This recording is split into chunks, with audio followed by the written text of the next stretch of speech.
This is a very nice example of how Mikhail Tal, whenever possible, tried to attack the opponent's queen at any cost, and even in positions without queens, like here.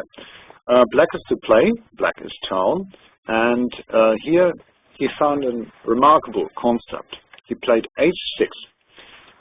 If we look at this position before h6, let's go back. Black has three very active minor pieces. He has bishop on d4, his knight on f3, and this bishop on g4, all well, around the white king, especially these two. Black could play bishop takes f2 here, but this would give white some time. He could play king here, or he could also play bishop here. Anyway, this is not what Tal wanted. But this h6 move introduces the idea of getting a rook to the h-file. And then, of course, with these active pieces, bishop g4 and knight f3, the situation for the white king on h1 will become very, very dangerous. h6, g takes h6. And now the black idea is to play g5, preparing the rook shift, rook e6 to h6.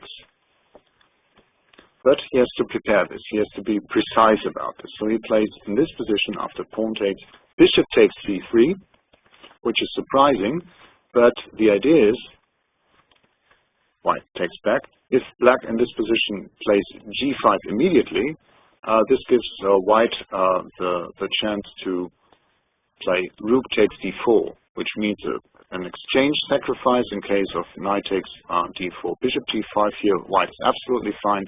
And if after rook takes d4, black captures on f4, white goes rook d6, preventing this rook shift to the h-file. So this is absolutely fine for white. Note that rook e5 can now be answered by pawn takes f4, and the king runs out to g3, where it will be absolutely safe. So bishop c3 first, pawn takes c3, and now g5. g5. The defensive idea for white, of course, as we have seen, is this move rook to d6 against rook to e6.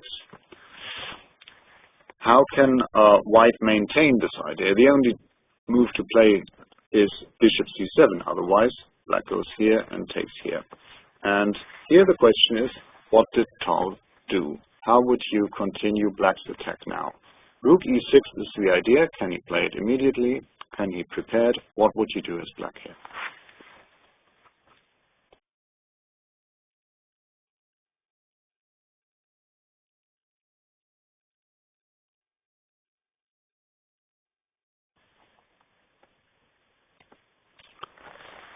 Rook a to c8.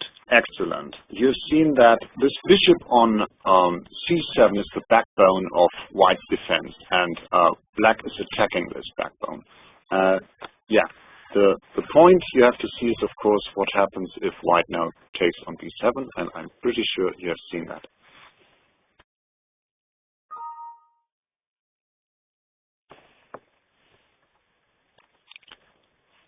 Rook to c8. This was Tal's continuation. This is crowning the game. Well, it's one of the points which crowns his attack. Rook to c8, and okay, let's start with the game continuation. Here, Schubert played a bishop d6, and now Tal realized his idea of getting a rook to the h-file to attack the white king on h1. White played h7 in order to create counter chances on the diagonal d3 to h7, but this is not enough. King takes, king g2, rook h6, threatening checkmate on h2.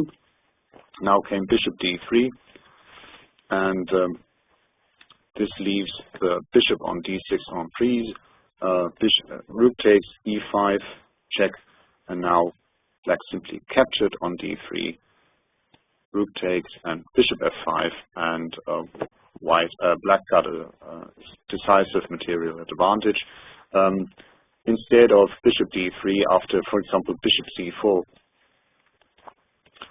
black has many ways to play, and one of them is just to check here, king f1, and then play the calm move, rook to e8, and we see that this king this white king on f1 is really in dire straits because it can never get to e2 and into safety. So this is completely lost for white. Okay, this was the game continuation. Bishop d6. But one point is still to be seen. If after rook to c8, white plays rook takes b7, picking up a pawn and protecting this bishop on d8. How would you continue now as black?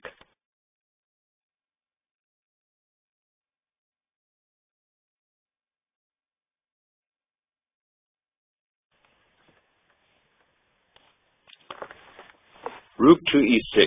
Now's the time to realize black's concept. This is the moment to play rook to e6, because now if white goes rook to d6, black has a very nice move, rook to c7, and with a very, very particular rook constellation. All rooks are en prise. Rook takes c7, this uproots this rook on d6. If white checks on d8, other moves just lose a piece, of course. Rooks, if rook takes here, black captures on d6, or vice versa. If white takes on e6 here, then black captures this one. So rook to d8, check, king here, rook takes c7, and now black picks up this rook on d8 with a very nice rook maneuver. Check on h6. The king can't go to g2 because of mate on h2, so white must play bishop h3, go in between, check on h3, king g2, rook h2, check, king f1, rook takes h1, check, king can't go back to g1 because of checkmate. So rook h1, king e2, rook e1 check, forcing the white king into the d file, king d3, and now rook d1 check, followed by rook takes rook, and black is 2 pieces up. So this picture, this pattern, is why I chose this combination by Tao.